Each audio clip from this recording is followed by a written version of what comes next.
Hello বন্ধুরা, Arpita daily লাইফস্টাইলে নতুন একটা ভিডিওতে তোমাদেরকে অনেক অনেক স্বাগত। এখন আমাদের রুমে যাওয়ার পালা। যাওয়ার আগে একটা জায়গা আমরা দেখে তারপরে যাব, কারণ যাওয়ার সময় ওখানে যাইনি। ওই ড্রাইভার দাদা বলেছিলেন যে ফেরার পথে গেলে ওটা সুবিধা হবে, তাই আমরা এখন সেই দিকেই যাচ্ছি। দেখো, কথা বলতে বলতে আমরা চলেও এসেছি। এই জায়গাটার নাম হচ্ছে তেজপুর। আমরা এখনও পর্যন্ত যেখানে যেখানে ঘুরেছি সব জায়গার থেকে এই জায়গাটা আমার আলাদা মনে হয়েছে, কিন্তু এখানে বেশ ভয়ও লাগছিল, কারণ বাচ্চা নিয়ে গেছি। আর আমার তোরসা তো কোলে থাকতে চায় না, নিচে নেমে দৌড়োদৌড়ি করে, সে কারণে আমার একটু বেশি ভয় লাগছিল। এই জায়গাটাও কিন্তু ভীষণ সুন্দর, আমার বেশ ভালোই লেগেছে। তবে আমার ব্যক্তিগতভাবে সমুদ্র থেকে পাহাড়টাই বেশি পছন্দ। আর পাহাড় যে আমার কতটা পছন্দ সেটা তো আমার কথা শুনেই তোমরা বুঝতে পারছো, কারণ যে মানুষটা 14 মাস পাহাড়ে থেকে আসে তারপরেও পাহাড় ভালো বলে, পাহাড় পছন্দ বলে, তার তো সত্যিই পাহাড় পছন্দ। তার তো পাহাড়ের প্রতি একটা অন্যরকম টান বা ভালোবাসা অবশ্যই আছে। আর দেখো, রাস্তা দিয়ে যেতে যেতে এই জায়গাটা পড়েছিল। এটা হচ্ছে রাস্তার পাশ দিয়েই সমুদ্রটা। খুব জোরে যখন ঢেউটা আসছিল না, তখন জলটা কিন্তু রাস্তার উপরে উঠে যাচ্ছিল। এটা দেখে আমার বেশ ভয়ও লাগছিল, আর ভাবছিলাম এই আশেপাশের মানুষ কিভাবে থাকে। ঘোরার জায়গা হিসেবে দীঘা তো অবশ্যই ভালো, কিন্তু এখানে যারা স্থানীয় তাদের কিন্তু অনেক রকম অসুবিধা আছে।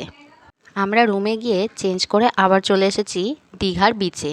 আমরা যেখানে সকালবেলা খাবারটা খেয়েছিলাম সেই খাবারটা খুব একটা ভালো ছিল না, তাই খেয়ে কারোরই পেট ভরেনি। সেজন্য এখানে এসেই ডিম টোস্ট দেখে ভাবলাম আগে একটু ডিম টোস্ট খেয়ে নিই। আর তাছাড়া বাচ্চাগুলোকেও তো একটু সময় মতো খাবার দেওয়ার দরকার আছে। তারপরে দেখো, এখানে এই মানুষটা কীরকম বাচ্চাদের মতন বসে আছে। এটা দেখে জল নিয়ে বালি নিয়ে খেলা করছে। এটা দেখে আমি আর ভিডিও না করে একদমই পারলাম না। আমি যেহেতু তোরসা তন্নিকে দেখছিলাম, কারণ বোন আর ওর হাজব্যান্ড ওরা একটু দূরে গেছিলো ভিতরে, সেখানে তো বাচ্চা নিয়ে যাওয়া যায় না। সেই জন্য আমরা এই বাচ্চা দুটোকে দেখছিলাম, আর ওরা একটু ভিতরে গেছিলো।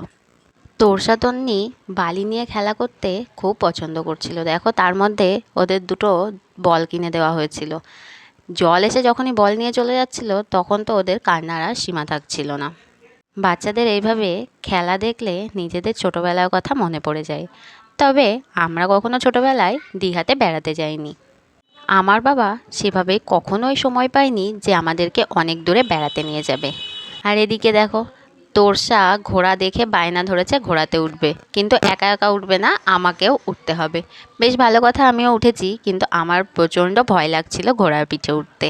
আর আমার থেকেও বেশি ভয় পাচ্ছিল তন্নি। তন্নি কান্না করছে মিমি আর দিদিয়া দিদিয়া করে, আর এদিকে তোরসা বায়না ধরেছে, কান্না করছে ও ঘোড়ার পিঠে উঠবে বলে।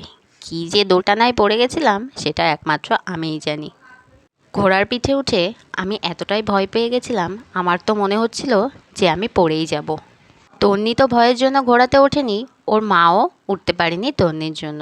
সে কারণে আমরা দুজন দাঁড়িয়ে একটু ঘোড়ার সামনেই সেলফি তুলে নিয়েছিলাম। আর এদিকে দেখো, এদের দুই বোনের রুমে যাওয়ার কোনো নামই নেই। এখান থেকে যেতে চায় না, অথচ রুমে পৌঁছানোর আগে আগেই ওদের নাকি প্রচণ্ড পরিমাণ ঘুম পেয়ে যায়। স্নান করিয়ে যে হোটেলে নিয়ে যাব খাওয়াতে, সেই সময়টুকুনিও ওরা দেয় না। তোরসা তন্নির কথা আর কি বলবো, ওর বাবাও যে মানে তোরসার বাবাও যে ঠিক একই কাজ করে। মানে সমুদ্র থেকে উঠতে চায় না, অথচ রুমে গিয়ে স্নান করে খেতে যাওয়ার সময়টুকু নিয়ে পর্যন্ত দিতে চায় না। দেখো, আমরা তাও চলে এসেছিলাম হোটেলে খেতে। আজকে আমরা নিয়েছিলাম চিকেন থালি। আর এই হোটেলের খাবারগুলো কিন্তু যথেষ্টই ভালো ছিল। আর আজকে আমরা তো খেতে গেছিলাম প্রায় 5টার কাছাকাছি। দেখো, দীঘা ঘোরা তো হয়ে গেল, এবার আমরা রওনা দিয়েছি বাড়ির উদ্দেশ্যে। টোটোয় উঠে পড়েছি। আমাদের ট্রেনটা ছিল খুব সম্ভবত 10:30টায়। সেই হিসাব করে আমরা বেরিয়ে পড়েছিলাম হোটেল থেকে স্টেশনের উদ্দেশ্যে। স্টেশনের দিকে যেতে গিয়েই পরে জগন্নাথ মন্দিরটা, মানে যেটা তৈরি হচ্ছে সেই মন্দিরটা।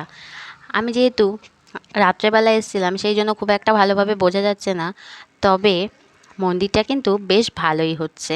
মানে ফোনের ক্যামেরা কোয়ালিটি খুব একটা ভালো না, সেই জন্য অতটা বোঝা যায় না। সামনে থেকে বেশ ভালো লাগছিল দেখতে। আমাদেরকে টোটোওয়ালা যখন এখানে নামিয়েছে আমরা তো সম্পূর্ণ অবাক হয়ে গেছি। এটা নাকি স্টেশন, দেখে তো কোনোভাবেই আমাদের এটা স্টেশন মনে হচ্ছে না। আমরা ভিতরে ঢুকবো কি ঢুকবো না এরকম ভাবতে ভাবতে অনেক পরে একটু এগিয়ে গিয়ে দেখি না এটা সত্যি স্টেশন। দেখো তোমরাও দেখে নাও আমাদের সঙ্গে সঙ্গে এটা স্টেশন। আমরা যেহেতু প্রথমবার গেছি সেই জন্য আমাদের জানা ছিল না, তবে স্টেশনটা আমার ভীষণ ভালো লেগেছে, কারণ এতটা পরিষ্কার পরিচ্ছন্ন স্টেশন আমি এর আগে কখনোই দেখিনি। আর স্টেশনে সেরকমভাবে কোনো লোকজনও ছিল না। তারপরে স্টেশনে আসার 10 মিনিট পরে আমরা জানতে পারলাম ট্রেনটা আরও 2 থেকে আড়াই ঘন্টা পিছিয়ে দিয়েছে। কি আর করব, বাচ্চা নিয়ে এই যে কি ভোগান্তি সেটা একমাত্র আমরাই জানি। যাই হোক, ভিডিওটা ভালো লাগলে অবশ্যই লাইক কমেন্ট শেয়ার করো।